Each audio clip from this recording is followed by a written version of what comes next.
अस्सलामु अलैकुम वरहमतुल्लाहि वबरकातुहू। आज हम बात करने जा रहे हैं कुरान मजीद की एक बहुत ही असरदार और इबरत से भरी सूरत सूरह अल-मसद, जिसे हम आम तौर पर तब्बत यदा के नाम से जानते हैं। ये सूरत हमें ये सिखाती है कि अल्लाह के रसूलों का विरोध करने वाला चाहे कितना भी ताकतवर क्यों न हो, आखिरकार नाकाम होता है। सूरह अल-मसद, तब्बत यदा, अरबी आयत और हिंदी तर्जुमा।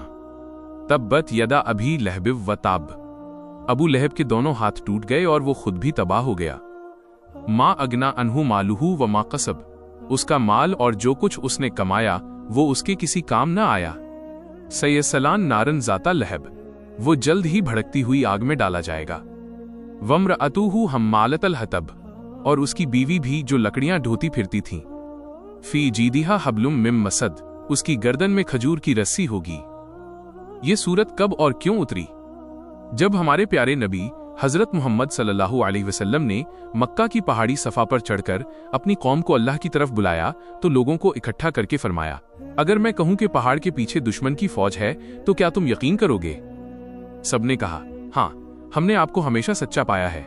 लेकिन उसी वक्त उनके चाचा अबू लहब ने गुस्से में कहा, तब्बन लक, क्या तुमने हमें इसीलिए बुलाया है?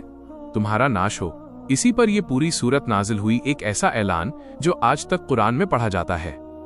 अबू लहब कौन था? अबू लहब नबी करीम सल्लल्लाहु अलैहि वसल्लम का चाचा था। वो बहुत अमीर था, असरदार था, मगर दिल से सख्त था। उसने इस्लाम का खुलकर विरोध किया। जहां भी नबी सल्लल्लाहु अलैहि वसल्लम लोगों को दावत देते वो पीछे पीछे जाकर कहता, इनकी बात मत सुनो, ये जादूगर हैं। उसकी बीवी उम्मे जमील भी बराबर उसका साथ देती थी। वह रास्तों में कांटे बिछाती ताकि नबी सल्लल्लाहु अलैहि वसल्लम को तकलीफ पहुंचे। माँ अगना अनहु मालुहु। ये आयत हमें एक गहरी हकीकत बताती है। दुनिया का माल, शोहरत, ताकत, अगर इंसान ईमान से खाली है तो सब बेकार है। अबू लहब के पास दौलत थी, रुतबा था, मगर जब मौत आई सब खत्म। आज भी ये आयत हमें सोचने पर मजबूर करती है, क्या हमारा माल हमें आखिरत में बचा सकेगा? सयसलान नारन जाता लहब। अबू लहब का नाम ही लहब यानी शोला था, और अल्लाह ने फरमाया वो भड़कती आग में डाला जाएगा। कितनी बड़ी इबरत है। जिसे दुनिया में अपने रुतबे पर घमंड था, आखिरकार उसका अंजाम आग बताया गया। उसकी बीवी का जिक्र क्यों? कुरान में बहुत कम मौकों पर किसी की बीवी का नाम इस तरह आया है। उम्मे जमील का काम था चुगली करना, भड़काना और नुकसान पहुंचाना। हम्मालतल हतब, लकड़ी ढोने वाली। उल्मा कहते हैं वो चुगली की आग भड़काती थी, इसलिए आखिरत में भी आग का ईंधन ढोएगी। फी जीदिहा हब्लुम मिम मसद। उसकी गर्दन में रस्सी होगी। ये उसकी जिल्लत की निशानी है। इस सूरत से हमें क्या सीख मिलती है? रिश्तेदारी काम नहीं आएगी। अबू लहब चाचा था, मगर नबी सल्लल्लाहु अलैहि वसल्लम से रिश्तेदारी भी उसे नहीं बचा सकी। दौलत बेकार है, बिना ईमान के माल और कमाई अगर अल्लाह की राह में न हो तो नुकसान है।